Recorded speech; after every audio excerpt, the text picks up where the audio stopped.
Hey everybody, key concept 4.2 discusses the time period following the First World War into the 21st century. And so being it's quite lengthy, we're going to split it into two parts. The first part is going to focus on the struggle between communism and fascism, as well as the ideals of liberal democracy and the relationship between the individual and the state. And we're going to start out with the rise of totalitarian governments. And so we look at totalitarian governments. The big three of this time period are the Soviet Union, Germany, and Italy.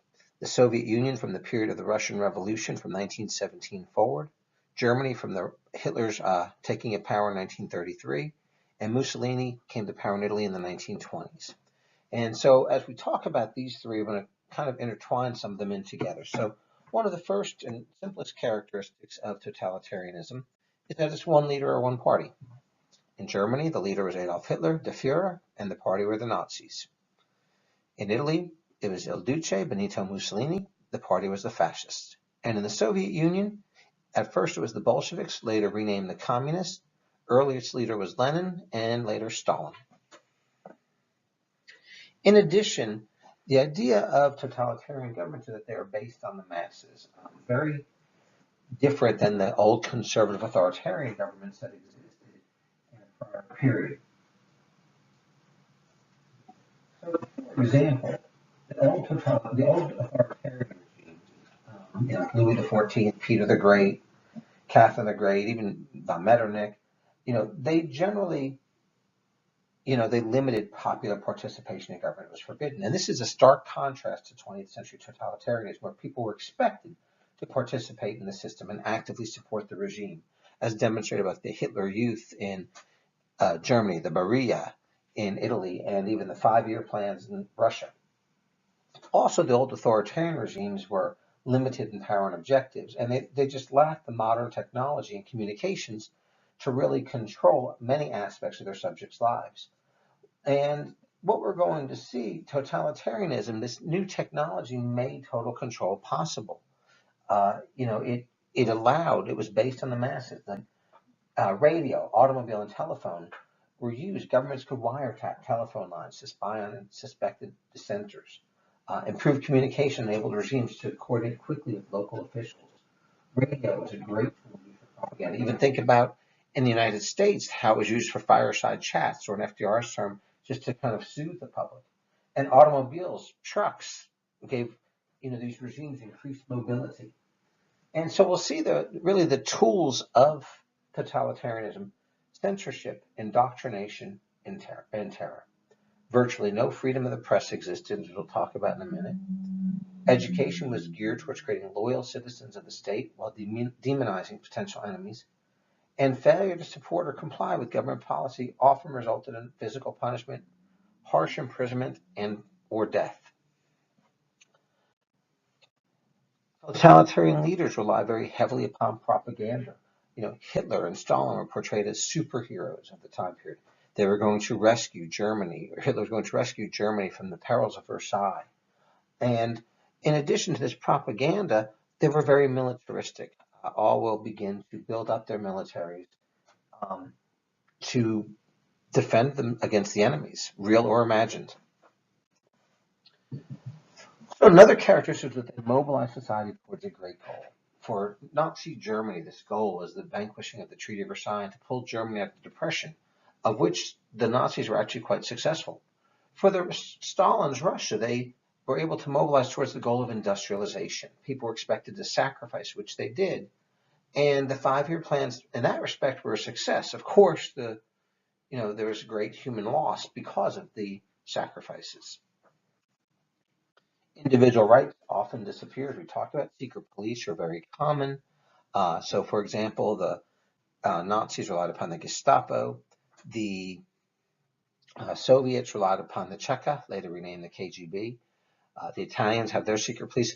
Interesting, of these three, Italy was probably the least totalitarian. I'm not exactly sure, but I know the death toll for people convicted of crimes against the state or racist crimes or whichever in both Germany and the Soviet Union were in the millions. I believe in the Soviet Union it was less than 3 digits. I'm so sorry, I believe in Italy it was less than 3 digits. And then finally, fascism itself focused on expansionist nationalism. The Germans had to get their Lebensraum, or living space. The Italians needed room to grow. That's why they went to war and conquered Ethiopia and later annexed tiny Albania. And this idea that they needed to expand. While communism didn't exactly focus on expansionist nationalism, it did focus on expansionism. Stalin took Eastern Poland. He took Lithuania, Latvia, and Estonia. And part of this was really more defensive than anything else.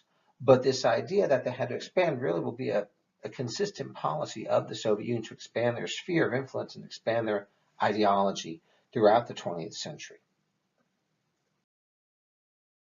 As far as conditions fostering the rise of totalitarianism, how did totalitarianism governments form during this time? In the case of Italy and Germany, both countries had a democracy that went before they became totalitarian, and the Germans especially accepted totalitarian rule. So first and foremost, unfavorable economic conditions.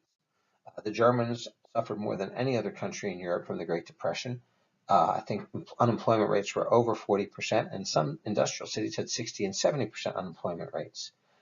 The Italians, after World War I, suffered from a post-World War I depression, which led to numerous worker strikes as well, and the economy was just in shambles. And the Soviets or Russians they just never really had a super strong economy to begin with. There's also a lack of historical democratic conditions, at least in Germany and the Soviet Union. While Italy is an exception to this rule, the Germans, although the democratic republic during the time of the Weimar government, that was really only for 14 years. Prior to that, it was an absolute monarchy with a Reichstag that had no real say, and there really were not democratic conditions or traditions in Germany prior to the First World War. And once again, the Soviet Union or Russia maybe experienced 6 months of democracy total during its time. So they weren't really used to democracy, although the Italians were, and probably explains why they were the least totalitarian of the big three. There was also the failure of a government to control the paramilitary. So a good example of this in Russia prior to the revolution, the rise of the Petrograd Soviet, and the fact that Trotsky was able to mobilize them during the October Revolution. Or in Germany, the Nazis had the brown shirts, and these were, Hitler troops. They went marching around and were quite powerful. Mussolini's black shirts or squadristi were also a bunch of really unemployed World War I veterans who went around as thugs, beating up communists and socialists, forcing cash oil. And the government was not only unable to control these paramilitaries, but the paramilitaries became more expected and, quite expected during the regimes as well, and were looked upon favorably as a way to consolidate power. There's also in the fascist regimes an exaggerated sense of nationalism, something that I talked about earlier. But even in communist Soviet Union, there's going to be an exaggerated sense of nationalism. Once again, it's somewhat hypocritical. Communist philosophy calls for, it's again opposed to the idea of nationalism, but the Russians used nationalism during the Russian Civil War when foreign powers intervened. They used it again during their quest for industrialization. They feared attack. And, World War II is still called in Russian history books the Great Patriotic War. And lastly, the fascists played upon the fears of a communist takeover. And this was very powerful because it gave a lot of support. They gained a lot of support from the middle classes. Big business in particular felt that they could work with the fascists. And the creation of the corporate state in Italy actually, big business and the government worked hand in hand and both profited from it. Big business in Nazi Germany, although they were not quite as powerful as business interests in Italy, still profited mightily from the Nazi regime, and companies such as IG Farben, Volkswagen, BMW, Bayer profited from the slave labor that was used during the time of the Holocaust as well. And so, this idea of a communist takeover prior to this was very appealing. The, Italian middle classes and upper classes were happy to see the black shirts kind of suppress the socialists and communists. As far as the Russian regime itself, we are going to see the idea that it created a regime based on Marxist-Leninist theory. And so we go back, if we remember Marxism, this idea that the proletariat or the working class are going to rise up in violent revolution and overthrow the bourgeoisie. Also with Marxism, and when we talk about Marxist-Leninism, the theory of imperialism. Imperialism is the highest form of capitalism, and as the search for new markets and raw materials feeds bourgeois hunger for more profits, the conquered peoples in Africa and Asia worldwide are ruthlessly exploited. However, where we're going to see Leninist theory predominate and go away, Lenin's view in many ways stood in stark contrast to Marx. Marx did not really envision a totalitarian dictatorship from above, but rather from below by the workers. However, Russia was lacking a working class. There was not a proletariat. And so we're going to see a new type of party emerge, this idea that a group of educated professional revolutionaries, such as the Bolsheviks, who are a minority, could serve in the development of political class consciousness. And instead of this rule from below from the workers that Marx had predicted, instead we're going to see what we call the dictatorship of the proletariat. Kind of put that phrase in with Lenin and the idea of Russia, a dictatorship from above. And they will continue to follow several of Marxist goals towards making working class conditions better and towards egalitarian and equality within society itself. Also, I've got a couple of phrases here. Peace, land, and bread, all power to the Soviets, a necessary step backwards. And as we discuss them, think about them and try to remember them before you take this exam. As far as some short-term causes of the Russian Revolution, they're actually probably the most immediate cause when all is said and done was the First World War. And the fact that the war itself was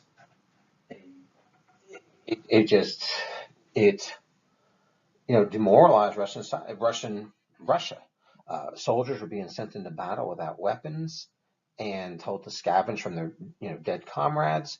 And the war itself led to food shortages. It led to massive death rates. And so when all is said and done, the war was probably the most immediate spark. But there are also several long-term causes. And we're going to use a sprite model to kind of discuss that and kind of brainstorm our way through them. So first of all, socially. Even though Russia had freed its serfs, there was still a very large peasant population that hungered for the land from the nobles. They wanted the better land. If you remember, after the serfs were freed, they were able to join mirs and collectively own land, but they were generally given the worst plots and really wanted better land. And so for a lot of the peasants, they wanted the opportunity to seize land, which also goes into the economics. So the war itself had led to food shortages in the cities, but also this idea that this seizing of land would help to equalize society. Politically, the incompetence of Tsar Nicholas is probably the most important cause. Tsar Nicholas, for that brief period, created the Duma after the Revolution of 1905. It lasted about a year, and he continued to rely upon divine right monarchy, which he felt was his duty. He wasn't necessarily a bad guy, but he was just an incompetent leader. The wartime losses contributed to this as well.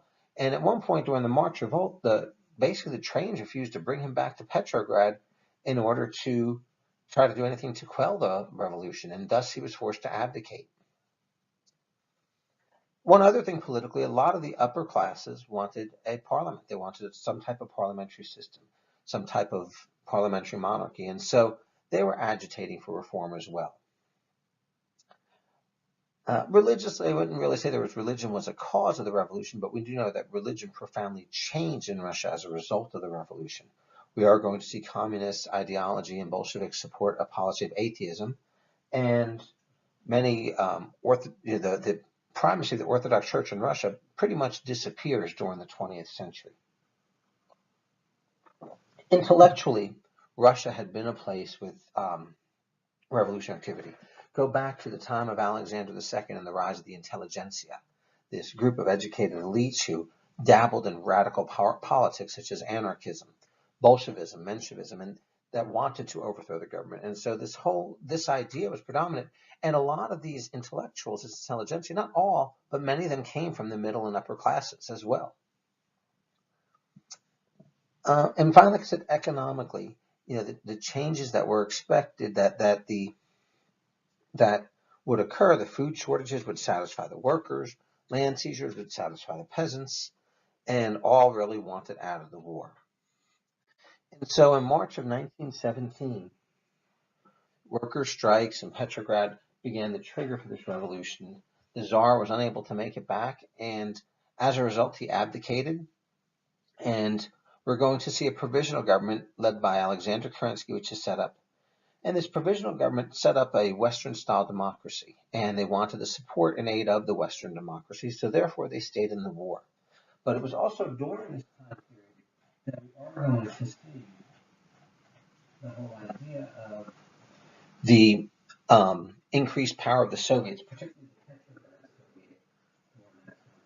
So, when we look at this provisional government, so the Petrograd Soviet consisted of workers and soldiers that had overthrown the Tsar, and the soldiers now controlled the army. And ultimately, even though Kerensky was leader of the provisional government, this, like I said, the government was not an exclusive bourgeoisie institution. The power of the Soviets contributed to it.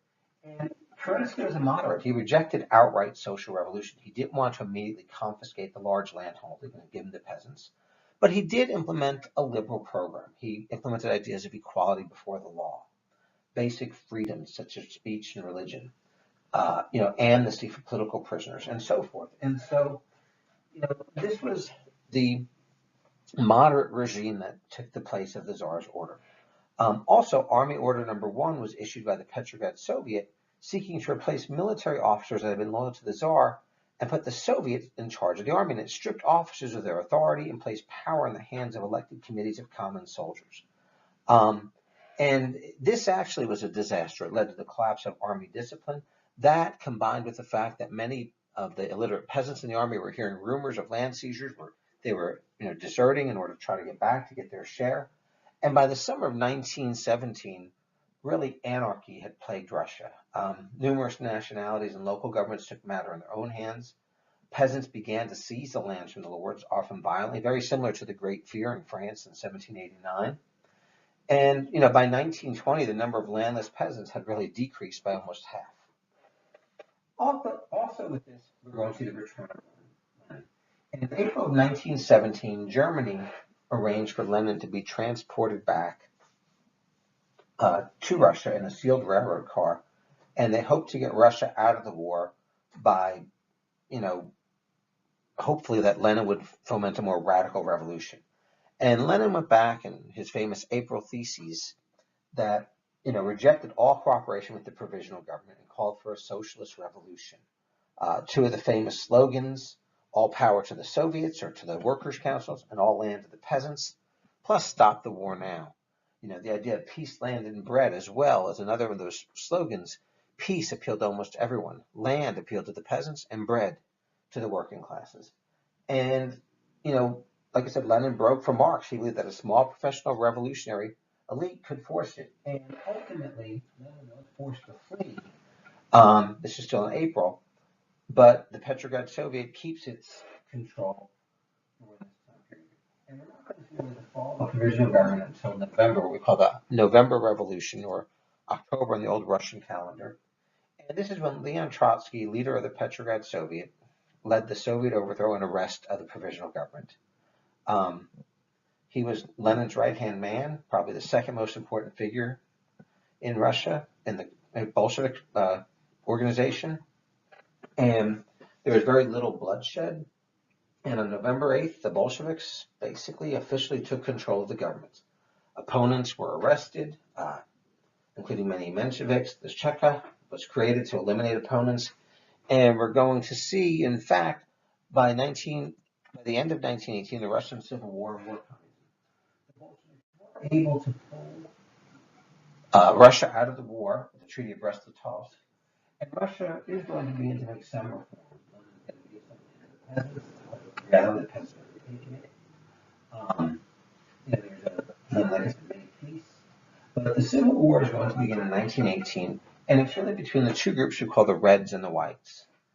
The Reds were the Bolsheviks, and the Whites were pretty much everyone else, old Mensheviks, old officers of the old army. They really, foreigners, the U.S. sent troops, Czechoslovakia and Poland sent troops. And ultimately, many peasants feared the whites and thus supported the Reds. Both sides were pretty brutal, and Leon Trotsky organized the Red Army. One of the things he did, which was pretty interesting, he actually was able to convince several of the former old army officers to come to his side and gave them, you know, as much power as they needed to discipline the troops. And we're going to see the Red Army as a very disciplined troop as well.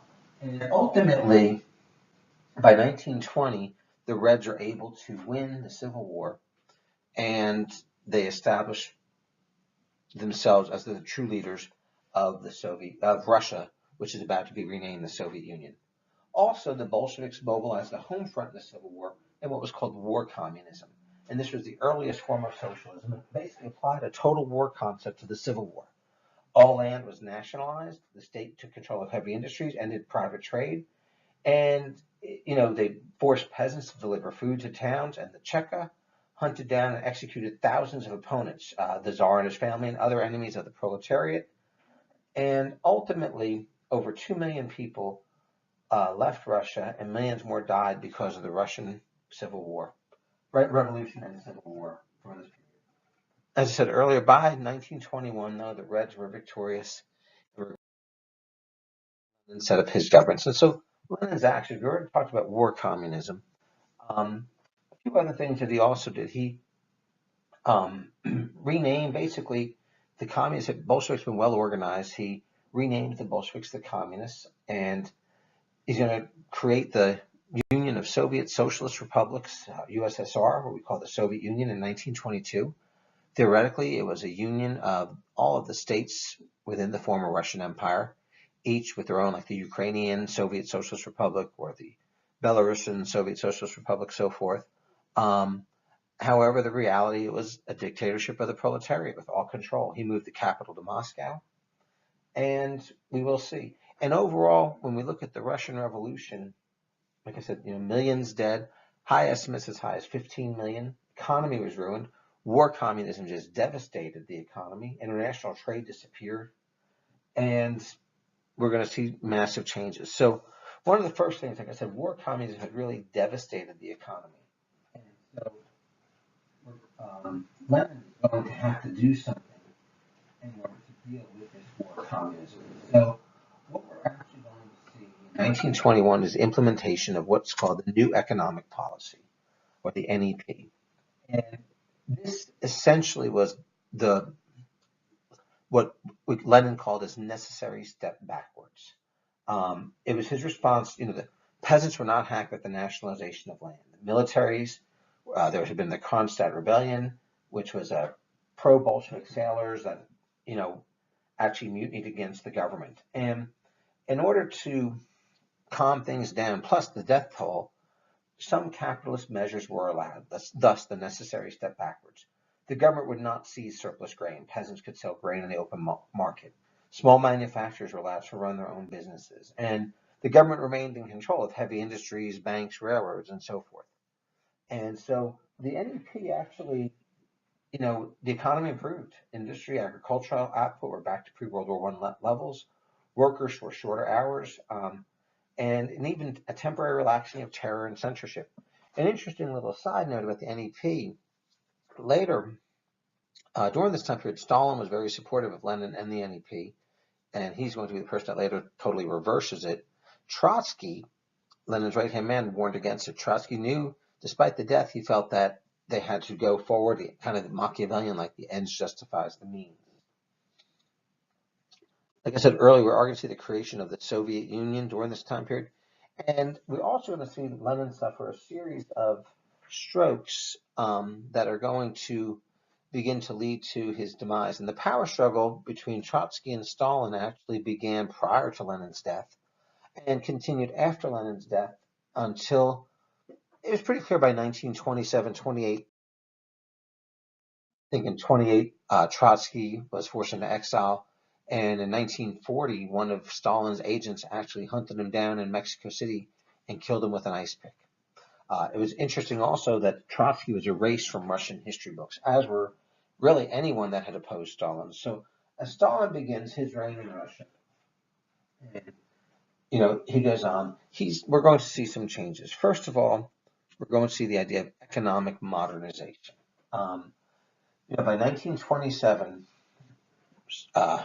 when he gained power, the NEP had worked, but Stalin believed that in order for Russia to be strong, they had to get away from their efforts at international communist revolution and focus on building up their own socialist economy.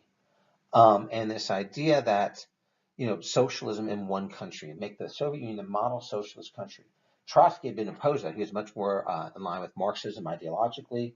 He wanted a permanent revolution, a continuation of worldwide revolution. But by the time Stalin gained control, we are going to see this push towards socialism in one country. And they're really done through his 5-year plan. So the first idea, what to do about agriculture. And the result was collectivization. The purpose was to bring the peasantry under the absolute control of the communist states. Machines were used in farm production, to free more people to work in industry. The government took over production. And basically farmers were forced to give their land. In fact, during the NEP, a group of wealthy peasant farmers known as kulaks had dominated the rural areas. And Stalin basically began to, they offered the greatest resistance to collectivization, Stalin, and Stalin ordered party workers to liquidate them as a class. And ultimately, we're going to see several million kulaks that are going to be murdered. In addition, especially in the Ukraine, this opposition resistance to collectivization led to a man-made famine, and agricultural productivity plummeted, and probably about its estimates are about 10 million died due to collectivization, 7 million in the Ukraine alone, and this famine was just horrendous. But the reality, by 1938, 93% of peasant families lived on collective farms, and in addition, we're going to see Stalin's plans for industry, known as the 5-year plan. And there were several of them. The first began in 1928, and it marked the end of Lenin's NEP. Combined with collectivization, the goal was to increase heavy industry. And, this is where peasants were having to get their private plot and join the collectives. But steel production went up 400%. The USSR became the second largest steel producer. Oil production increased. Massive urbanization. 25 million people were moved to cities during this first 5-year plan. Yet the quality of the goods was substandard, and the big cost was that the standard of living did not rise. There was really a lack of consumer goods. Yet the goals were met. It was a success. A second 5-year plan was implemented, and then a third at the beginning of World War II as well. One thing for certain, in a 10-year period from 1929 through 1939, Russia did industrialize. It did what really took Britain about 100 years to do in 10 years. But there was the great cost, and that was human life. We're also going to see several changes in Soviet society during this time period. The structure of government was a whole area with a dozen members, dominated discussion, and the highest position was Stalin's general secretary. But what we'll also see are just, overall just changes. We're going to see this cult of personality develop of Stalin. He was portrayed as a superhuman, something we talked about earlier with the propaganda that was used. It was a very oppressive political system. He's going to build labor camps known as gulags in Siberia. I've already talked about the liquidation of the kulaks that occurs, and the incredible powers given to the Cheka, the secret police, will increase it even more. One of the real changes that occurred was the Great Purges or the Great Terror. And with this, first the Great Terror was directed against the peasants, the kulaks. But it resulted in tons of arrests. But later on, the Great Purges occurred in the late 1930s.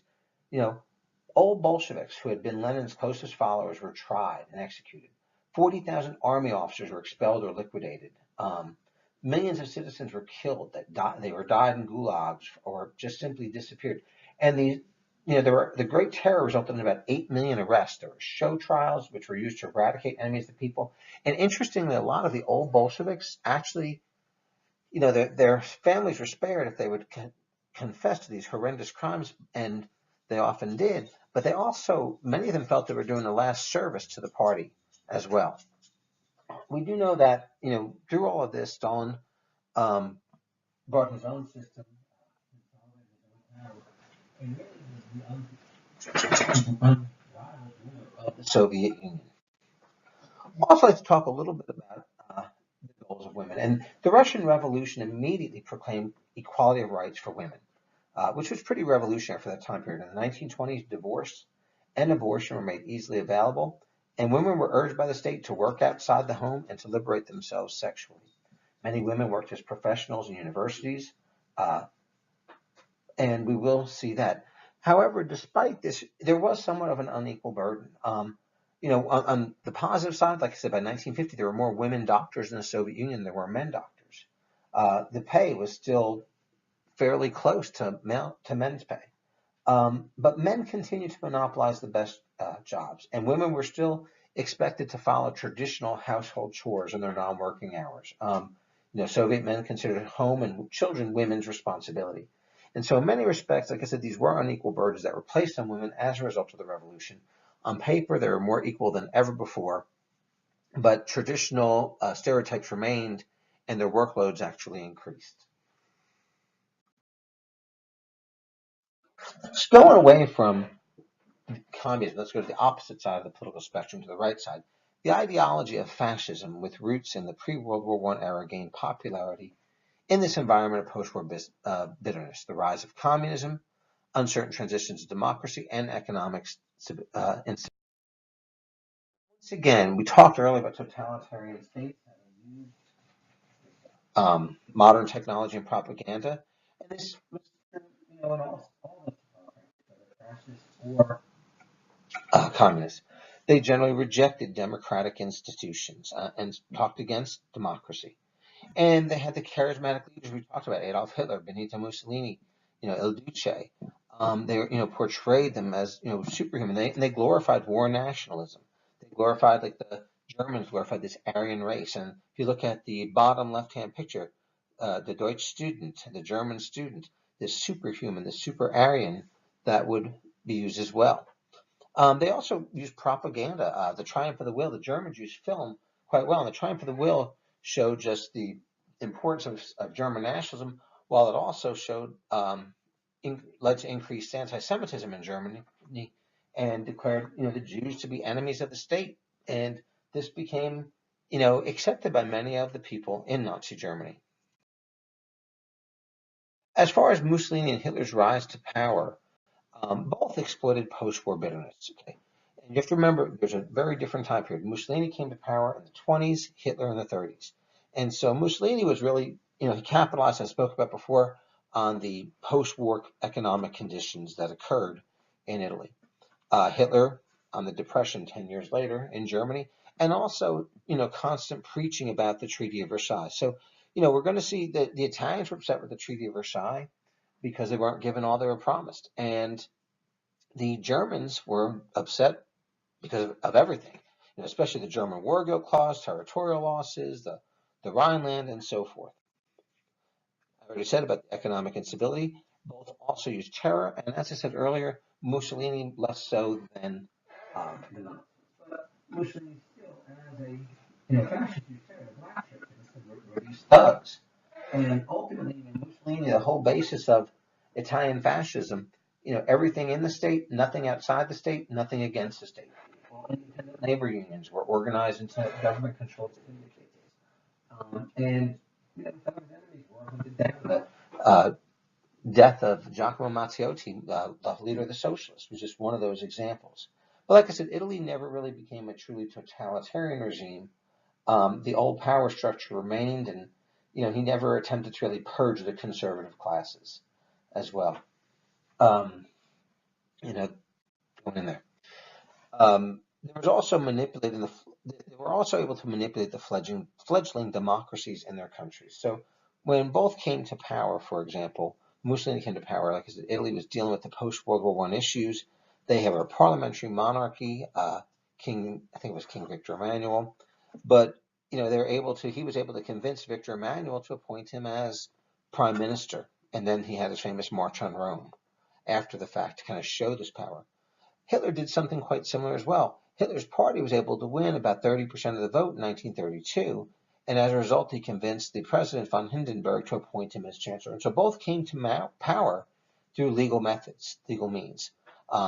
They both probably used some extra legal means afterwards. Like I said, the assassination of socialist leaders and so forth, and the burning of the Reichstag, most likely by the Nazis, and enabled Hitler to establish dictatorial rule in Germany. Another event occurring during this time period that was quite important is that of the Spanish Civil War. And the Spanish Civil War, the origins, a little bit of background. I think in 1931, the Spanish monarchy had been overthrown and a republic was set up. And from 1931 to 36, went back and forth between conservative coalitions and liberal coalitions. But in 1936, a liberal coalition known as the Popular Front, leftist coalition called the Popular Front, was elected into power. And this coalition, this Popular Front, called for changes. They were anti-Catholic Church, and the Catholic Church still had a good degree of power. They were anti-landowners. They wanted land reform within Spain, and Spain was pretty dirt poor. There needed to be some type of reform, so they called for that. And in general, they began many policies that are going to actually lead to a revolt from a group called the National Front, led by General Francisco Franco and the Falange, or Spanish Fascist Party. Historians often call the Spanish Civil War a dress rehearsal for World War II, and there are many reasons for this. First off, the greatest war within World War II, I think I stated this earlier, was between Russia and Germany, or the Soviet Union and Germany. It was very much an ideological war, the left versus the right. Well, we see this in Spain. On the one hand, you have the Popular Front, which included anarchists, regional nationalists that wanted independence from Spain, communists, socialists, Republicans, they were called the loyalists. That on their side, they were loyal to the elected government of Spain. On the other hand, you had the nationalists, led by Franco, which were backed by the Catholic Church, the army, those that own land, and so forth. And so in one respect, the ideological components of World War II were seen in the Spanish Civil War, which was fought 3 years prior to World War II beginning, from 36 through 39. The second reason that's also called a dress rehearsal, the Germans in particular tested out their new weapons in Spain. And the bombing of Guernica in 1937 is a perfect example. They razed the city. And while this was kind of a shock in Spain, it's going to become the norm during the Second World War. There was also foreign involvement. Germany and Italy naturally gave aid to the nationalists and Franco had the good sense of not joining them in World War II, and actually remained dictator until his death in the 1970s. The Soviets gave aid to the government, but they were very limited. They would only give aid to the communists. As Mao Zedong once said about Stalin, getting money from him is like, pulling teeth out of the mouth of a tiger. Just not going to happen. And so he was not quite as generous, but they were involved. Britain, France stayed out of the war. Multiple reasons. Go back to the last unit. Number one, they didn't want to go to war. They feared war. Number two, they had to deal with their own issues. France actually had a Popular Front government elected in 1937, trying to help it deal with its economic issues.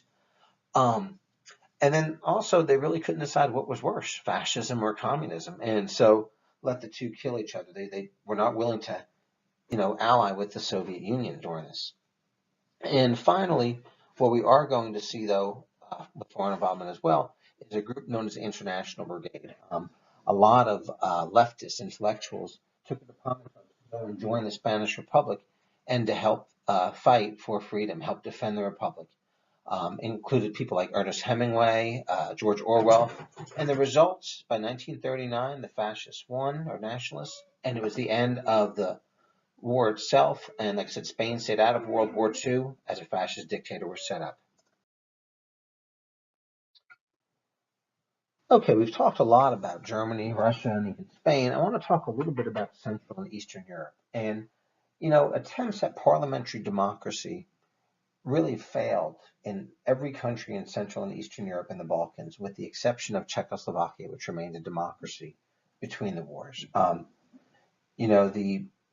There were ethnic tensions in several countries, nationalists that condemned the Treaty of Versailles wanted to redraw the map, and the Great Depression just further made things worse. And so we're really, I would advise you to really just make two examples, Poland and Hungary, if you want to explain this. And so, Poland, gained independence in 1918 through the support of President Wilson. It was actually one of Wilson's 14 points was for Polish independence. And, ultimately, we're going to see a Polish Republic set up. However, by the 1920s, Poland really just became the first state to establish a dictatorship. The ineffectiveness of the multi-party system, which was established, and by the 1930s, the fact that, we're going to see, even before the 1930s, the Polish leader is going to, start arresting those that are opposed to him.